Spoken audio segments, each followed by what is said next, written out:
What's going on, guys? It's Nick here, back with another video. Week 9 wide receiver trade targets. We're doing the same as every single week. I'll go over buy low, sell high in this one. Running backs tomorrow. Been great so far with the system we've been doing, so we're going to do the exact same thing. Try to find players who are getting a ton of targets, ton of air yards, really nice routes, just getting unlucky with touchdowns. I am recording this before the 4 p.m. Eastern trade deadline. So if there's a big trade that just opens up value somewhere, I'll put that in the pinned comment that has the timestamps. But I'm assuming that only one, maybe two things happen in regards to wide receivers, so we should be fine. So let's start things off by looking at the leaders in air yards over the last month. So among all wide receivers in the top 20 in air yards over the last 4 weeks, we have just 8 that have fewer than 2 touchdowns and just 3 that have not scored a touchdown. The 3 that have not scored are Julio Jones, Keenan Allen, and Mike Williams. Now, Julio in particular, he had 4 touchdowns through the first 3 weeks of the season, then hasn't scored over the last 5. Keenan Allen was looking closer to doubtful before playing last week, and he was only in on 70% of snaps, but he did see 10 targets on just 31 routes, and as long as he practices this week and doesn't suffer a setback, he's a great buy low because he was the wide receiver 1 through the first 3 weeks, then hasn't gone over 61 yards and hasn't scored in 5 straight. So both Julio Jones and Keenan Allen are pretty similar. They dominated over the first few games of the season, but then I won't say Julio hasn't done all that much, but not scoring in 5 straight is a bit of an outlier after scoring 4 touchdowns through 3 weeks. So both of these guys have underperformed over the last 5 weeks, or at least their last 5 games. So they're really nice guys to target if you're looking for a higher end wide receiver. Mike Williams is the other name, not a high-end wide receiver,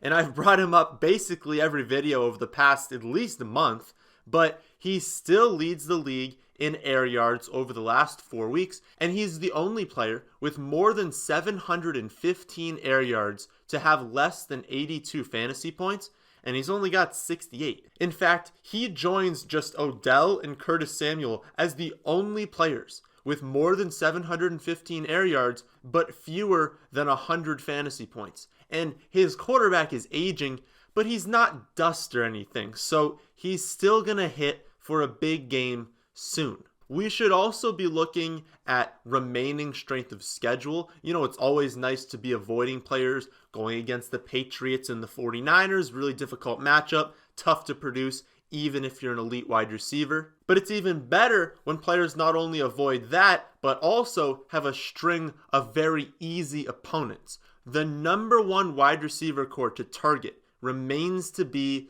the Jaguars. I mean, look at their schedule. It's insane. Everyone else is at least relatively close to the next ranked teams. You look at team 2, 3, 4, all the way through 31. They're at least remotely close to the next easiest opponent or the next most difficult.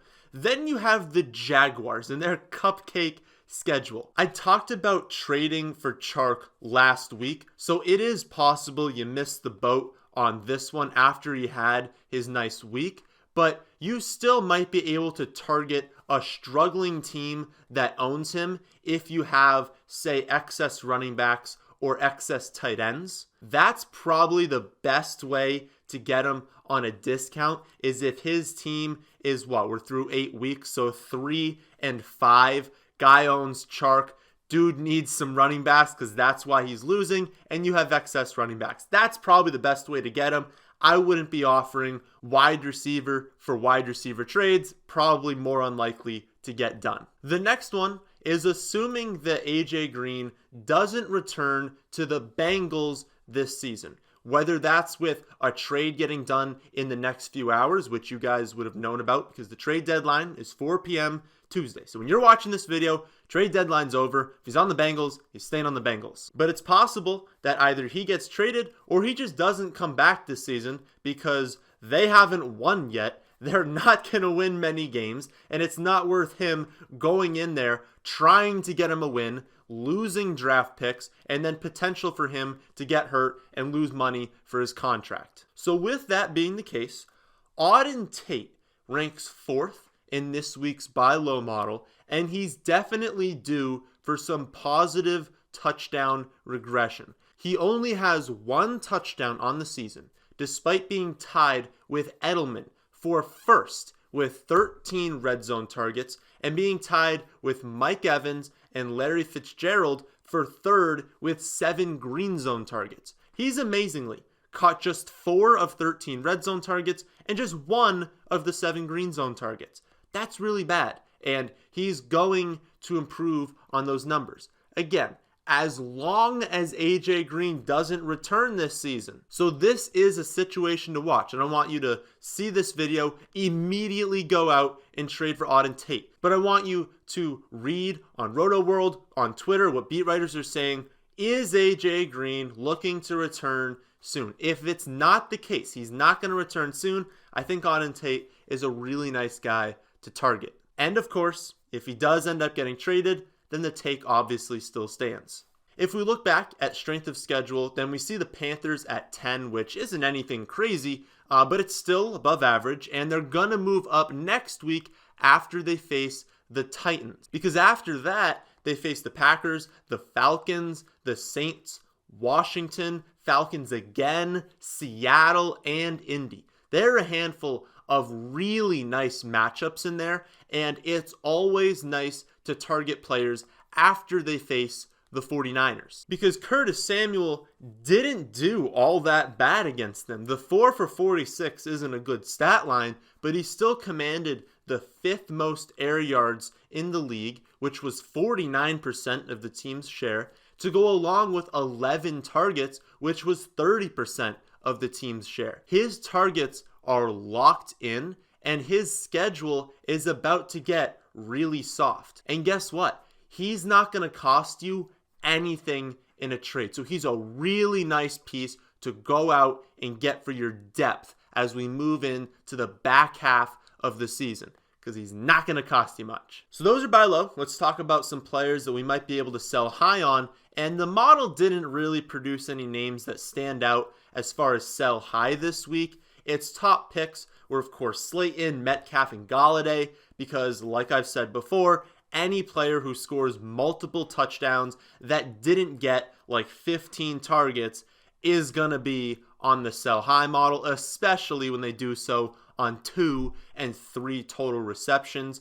Fitzgerald, Marvin Jones, and McLaurin were guys we talked about last week, but I can't talk about them this week because they had pretty bad performances. I'll bring up Juju again. He had a really nice 5 for 103 and 1 stat line on Monday night, but let's be honest, he was facing the Dolphins coming off bye, so you should have expected him to do something.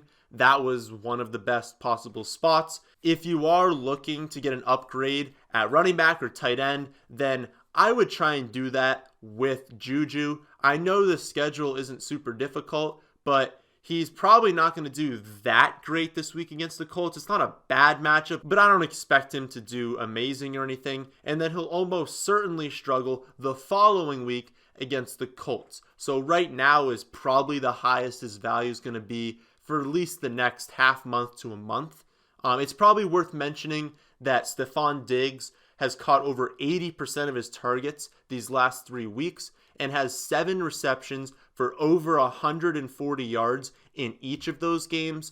I shouldn't have to tell you that that's unsustainable, especially on a team that's very, very run heavy, a very run first team, and with Thielen set to return soon. So if you're set at wide receiver and you have Stefon Diggs, but you definitely need an upgrade somewhere else to build a championship roster, then he's not a bad player to sell high on. I still love Diggs, all of you know that, and I'm more than comfortable keeping him, but it's possible you don't need him given where you likely drafted him. And so if you need upgrades elsewhere to build a championship team, I'm fine doing it. And honestly, guys, those are the only 2 wide receivers I can come up with this week. No one has been posting just crazy stat lines that they can't repeat and you can get good value for. And I don't want to put out a name just to put out a name. Just remember how trades actually get done.